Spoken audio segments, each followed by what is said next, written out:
Friends, how are you? Myself is Dr. Jinesh Soni. I am the consultant in the Prevention of Corruption Act, and usually I am bringing the videos on this subject since a considerable period of time. Friends, in the sequence of my videos, I am going to discuss an important perspective wherein the Honorable Calcutta High Court had discharged the accused under the Prevention of Corruption Act. So we have to know what is the fact in issue. Apart from that, we have to understand the contention of the parties along with the legal position, so that if we are having the same problem, we could easily encounter the same. So don't worry, I am with you. Just fight and be in the motivated state, because while fighting the case of the anti-corruption, usually we get depressed. The number of person used to say us that you would not win because the prosecution is having a very strong case. They are not having a strong case. Even for their genuineness, they have to stand before the court on the parameter of section 101 of the Indian Evidence Act. And if they are not able to prove their genuineness, in that scenario, they are not able to prosecute, even to convict the concerned accused, because the prosecution, as far as the criminal jurisprudence of our country is concerned, is required to prove the case beyond reasonable doubt. So beyond reasonable doubt does not mean a mere case. The case must be specific. The prosecution is required to stand on its own leg.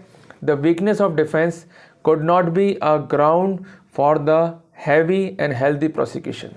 Okay, so please note down the credential of the case. Friends, the judgment is passed by the Honorable Calcutta High Court, appellant side, in Shri S. Das Gupta versus CBI. The judgment is dated 23rd of December 2022.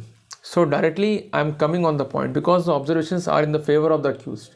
And this is a historical judgment because the accused has been discharged.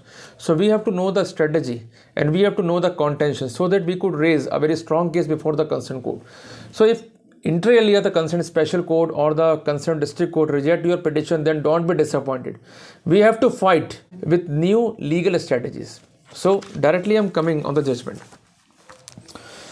In the judgment, at the opening space, it is averted that the application is under section 482 of CRPC filed by the petitioner for quashing of the proceeding pending before the concerned special court, whereby the application for discharge has been rejected. So by the bare perusal of this opening statement, it is quite clear to us that the concerned accused had moved to the Honorable High Court with a prayer to quash the entire proceeding, because the concerned trial court dismissed the application for discharge and inter alia declared the same to be rejected. So being aggrieved from the same, he has a remedy, and while exercising the remedy, he is before the Honorable High Court. Okay, got the point now? Okay, now we are coming on the brief facts. The facts are that the opposite party, means CBI, registered a FIR bearing number so and so on the basis of letter of complainant, means one inspector of CBI, alleging inter alia that. So by this line, it is quite clear that the FIR has been initiated in consequence of a complaint. It means a letter which is inter alia addressed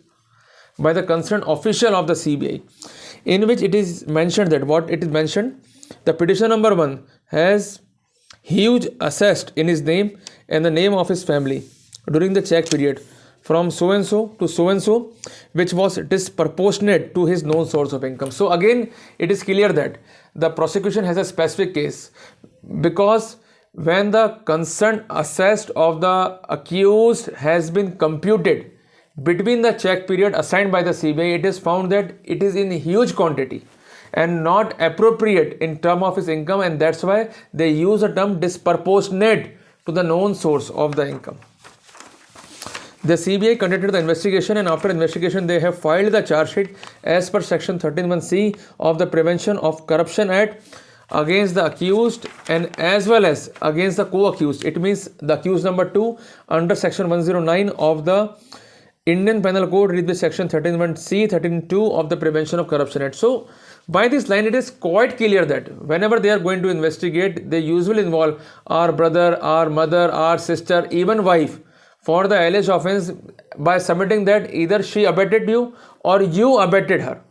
Okay, so the offense has been committed in the designed manner. So In that scenario, the legal position play a vital role, because with section 131B or with section 131C or with section 131E, section 109 or section 120B of the IPC would be in picture, or sometime they inter alia impose section 12 of the Prevention of Corruption Act. Got the point now? Very easy. Okay, now we are moving further.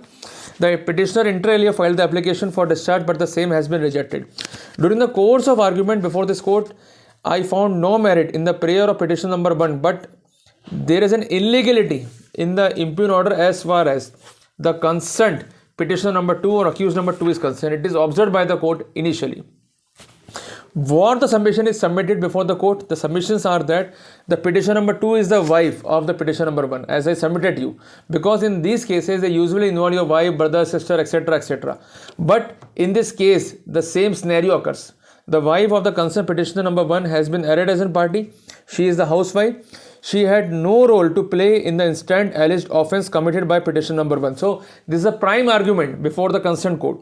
The allegations that her name appears along with her husband in number of saving schemes, but it is not a reason to draw an adverse conclusion against her in order to bring her within the premises of the Prevention of Corruption Act. The primary attack is that during the course of investigation, she stated before the IEO that she has no knowledge regarding the financial transaction of the husband. She is simple homemaker. She is not at all conversant any financial dealing of her husband. The learned counsel for the petitioner further argued that it is only course of affair while a husband requests his wife to be a part with the financial joint accountability. But my submission is that, friends, my submission is that when such allegations are on the record, do not say that your wife is innocent and she is not concerned with the financial transaction. Submitted that she is having the equal financial capability and money has been earned by her from her own known sources, because such contentions are very much necessary, because if she neglects, then the entire load will be shifted on the public servant. So it must be much more complicated, much more painful from him to get relieved from the clinches of law. So it is totally foolish to shift the burden on himself rather than to distribute the joint liability, so that we could easily resolve the case of disproportionate of the assessed. You got the point now? Now I'm moving further. He submitted that the wife is having no source of income, and apart from that, the allegation of the prosecution regarding the active participation of the wife in the alleged commission of crime is not proper. It is illegal in the eye of law, and that's why she deserves to be discharged. But again and again, I am submitting that do not make such argument, because if you are saying that your wife is having no source of income, then the entire burden will be on your shoulders, and you have to prove the alleged source of money, the alleged possession of the money. So distribute the liability, consult the proper CA, and definitely he will help you. Now we are coming further. The learned advocate appearing on the behalf of the CMA raised a strong objection submitted before this court that the petitioner has huge assets during the check period. During the course of investigation, the assessed stand in the name of accused number 1, and apart from that, being a public servant, he debited the route in the name of his wife. So these are the basic contention of the prosecution. From the bank accounts, it appears that all the bank accounts standing in the name of accused number 1 and accused number 2. The KBP and other certificates also standing in the name of accused number 1 and 2 jointly. And also accused number 1 with her son, Mr. D.D. Gupta, jointly. After thorough search and investigation, CBI calculated that the disproportionate assessed of A1 during the check period is nearby 80 lakh rupees. And apart from that, the learned advocate for CBI further argued that the participation of A2 in the alleged commission of the offence cannot be denied, because she is having the active knowledge regarding the alleged transactions. So the primary key is that in such cases, the CBI or the investigating authority or the ACB will argue that both the accused are having the equal knowledge of the alleged crime. But the stand has been taken, but it doesn't mean that we will follow the same stand, because while taking the stand, inter alia it may cause problem for the public servant. We have to distribute the liability. I am repeating again and again, we have to distribute the liability. Friends, the primary key is that the entire scenario inter alia indicate the involvement of accused number 2 in the crime, and apart from that, the accused number 2 also purchased huge amount of jewelry, and further the same indicates that she is equally involved in the commission of the crime, and that's why there is no illegality in the impugn order. After that, the court observed all the contention, the legal position, and apart from that, the consent counsel for the appellant cited the para number 7 of the impugned judgment also, which is also reproduced in the list. Apart from that, the counsel for the petitioner inter alia relied on the judgment of this honorable court passed in CRR number 1536 of 2012 on 6th of May 2016. In the said judgment, it is observed that the large submission made on the behalf of petitioner number 2 is that she had no role to play in the disproportionate assessed accumulated by petition number 1 during the check period, and that's why she could not be prosecuted for the amendment as required by section 109 of the Indian Penal Code. The primary key is that, friends, in the said case, the proceeding were against the wife by the virtue of the section 109 of the IPC.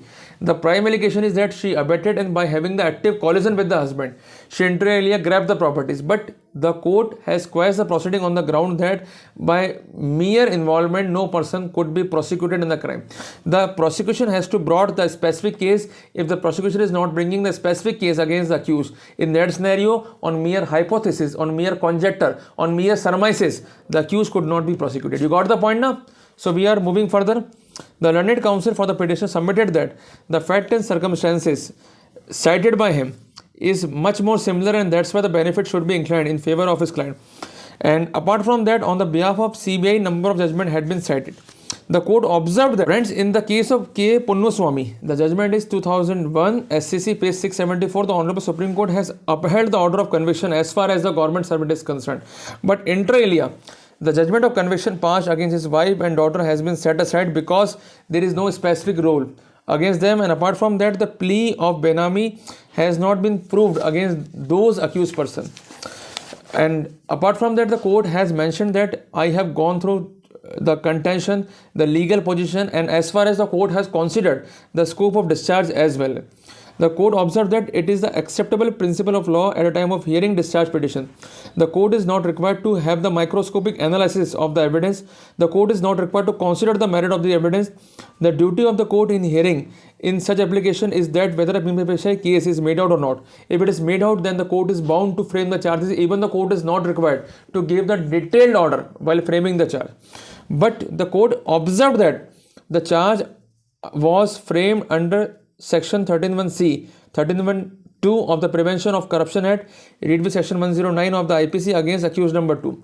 And the allegation is that she has been abetted, accused number 1, to commit the alleged offence. And as far as abatement is concerned, the three basic principles is to be complied with. First thing is that the concerned person instigate, or other thing is that she or he conspired, and third thing is that she intentionally to explain in which manner she is having hand in glove with the concerned accused number 1 by mere averment, by mere participation, by mere appearing of the name in the bank account could not be a ground to presume that she is having an ill intention to be a participant or candidate in the crime. When the basic allegations are absent, in that scenario, the accused could not be prosecuted and ultimately she had been discharged. So friends, it's a very good law, very good point in favor of the accused, wherein the concerned person has been discharged. So if your wife, your brother, sister has been involved by the CBI, by the Bureau, by the Vigilance in the case of Section 109 of the IPC on the ground that you are having the disproportionate of the assessed, in that scenario you have to file the submission before the concerned authority, and apart from that you have to go for discharge, or you may go